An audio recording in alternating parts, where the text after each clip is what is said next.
नमस्कार। आज मैं कोई नई बात नहीं कर रहा हूँ। मैंने ये बात 3 अप्रैल को कही थी, आज से लगभग 12 दिन पहले। पर प्रशासन ने मुझे दुख के साथ कहना पड़ रहा है कि उस बाबत पर आज तक एक भी कदम नहीं उठाया। वो बात है दमन में सरकारी हॉस्पिटलों के आसपास, यानी सरकारी हॉस्पिटल में जो लोग दर्दी जाते हैं उनकी दुख और तकलीफ और पीड़ा की बात। आज मैंने 3 तारीख को ये बात कही थी प्रशासन को, और उस बाबत पर आज मुझे बड़ा दुख हो रहा है।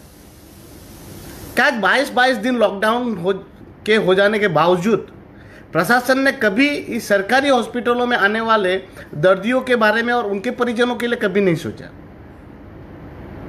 क्या लॉकडाउन कर देने से प्रशासन की जवाबदेही खत्म हो जाती है?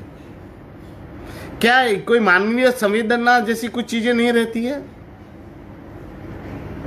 मैं कल दमन आ रहा था, कुछ मुझे सब्जियां खरीदनी थी वगैरह और सामान भी लेना था, तो मैंने एक चीज देखी कि गर्भवती महिला एक उसके छोटे से बच्चे को लेकर, मुझे लगता है वो 4 या 5 साल का बच्चा होगा, वो जुपिटर मरोड़ जो जुपिटर है वहां पर मुझे मिली।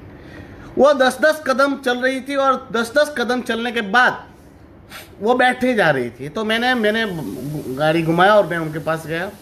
उनको मैंने पूछा कि बहन आपने 108 को फ़ोन क्यों नहीं किया? तो उन्होंने मुझे बताया कि भाई वो 108 वाले कह रहे हैं कि हम इमरजेंसी के लिए ही आते हैं और इमरजेंसी सेवा के लिए ही है। तो मैं प्रशासन से और 108 से पूछना चाहता हूँ कि इससे बड़ी इमरजेंसी और क्या हो सकती है? तो बेचारी वो शायद वो तो सिटी में ही रहती थी, तो आदिवासी ही थी, तो वहाँ से चलते चलते उसके बच्चे के साथ वो हॉस्पिटल जाने के लिए निकली। तो मैंने उनको बिठा के फिर मैंने तो मरोड़ हॉस्पिटल तक उसको छोड़ भी दिया। मैं वहाँ से निकला तो उनको मैंने एक बात कंप्लीट करता हूँ। जब वो महिला गर्भवती महिला अंदर जा रही थी तो मैंने उनको पूछा कि बहन आप आओगी कैसे? तो बोले भाई क्या करूँ?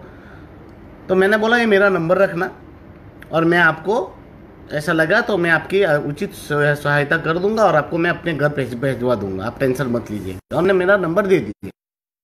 वहां से जैसे ही टर्न करता था तो एक और महिला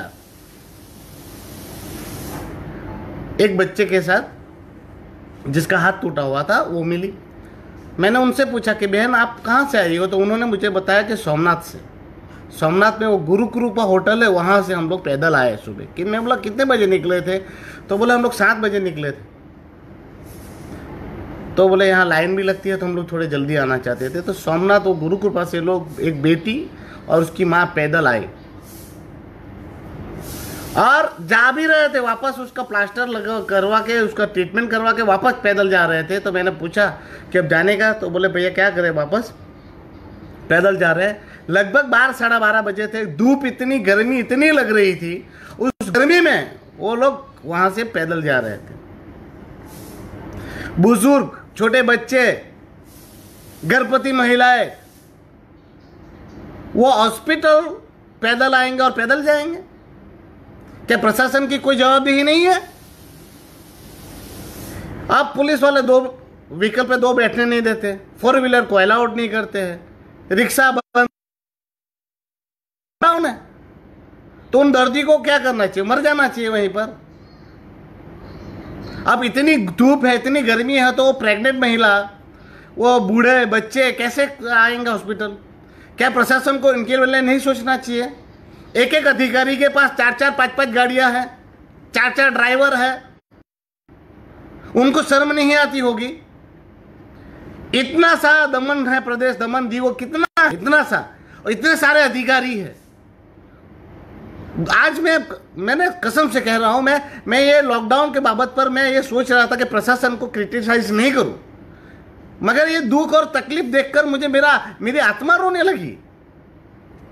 वो प्रेग्नेंट महिला जिसका 8-9 महीना हो गया था, उसको पैदल जाने पड़ रहा है और प्रशासन के आंखों में से कोई शर्म जैसी चीज नहीं है। इतनी सारी गाड़ियां हैं, इतनी सारी एम्बुलेंस है, खुद प्रशासन काम नहीं करता है और दूसरे को, एनजीओ को करवाने नहीं दे रहा है। ये क्या हो रहा है? तो मैं आपके सबसे माध्यम से और ये सोशल मीडिया के माध्यम से प्रशासन को ये कहना चाहता हूँ, सारे अधिकारियों वो गाड़ियां चाहे तो रख दो, उनके ड्राइवर रख दो, एम्बुलेंस बहुत सारी है उनको लगाओ, और हॉस्पिटल जो लोग दर्दी आते हैं उनके लिए कोई वैकल्पिक सुविधाएं कीजिए। वो हॉस्पिटल आने जाने के लिए तो कुछ कीजिए। मैं कहता हूं कि कोरोना से कोई मरेगा ना मरे, मगर ये ऐसी लापरवाहियों से आदमियों का मरना निश्चित है। तो प्रशासन को चाहिए कि मानवीय संवेदना रखें और तुरंत प्रभाव से इनके लिए वहां पर व्यवस्था की जाए। हॉस्पिटलों के पास एम्बुलेंस या गाड़ियों की व्यवस्था कर दी जाए, या सारथी बस की व्यवस्था की जाए जो हॉस्पिटलों से ही आदमी को लाएगी और हॉस्पिटल से आदमियों को छोड़ देगी अपने अपने घर।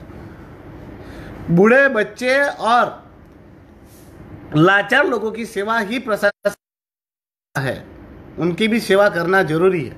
साथ हॉस्पिटल में वो दर्दी जो होता है, वो मैंने पहले भी बोला था, आज भी बोलता हूँ, दर्दी को खाना खिलाया जाता है तो उसका परिवार का जो सदस्य है उसको खाना नहीं खिलाना चाहिए। अब उसको तो घर भी नहीं जा सकता,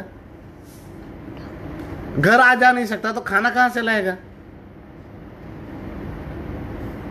तो इस वक्त पूरा प्रशासन, पूरी भारत सरकार ये कहती है कि किसी को भूखा सोने मत दो, जरूरतमंदों को खाना खिलाओ। तो हॉस्पिटल में एडमिट है जिसका परिजन, वो हॉस्पिटल में उसकी देखभाल कर रहा है, उसको खाना, उससे ज्यादा जरूरतमंद और कौन हो सकता है। उससे ज्यादा जरूरतमंद कोई हो सकता है। तो प्रशासन को इतनी मानवीयता नहीं रखनी चाहिए कि पेरेंट्स और उसके दर्दियों के साथ साथ उनके परिवारजन को एक आदमी को तो खाना खिलाए।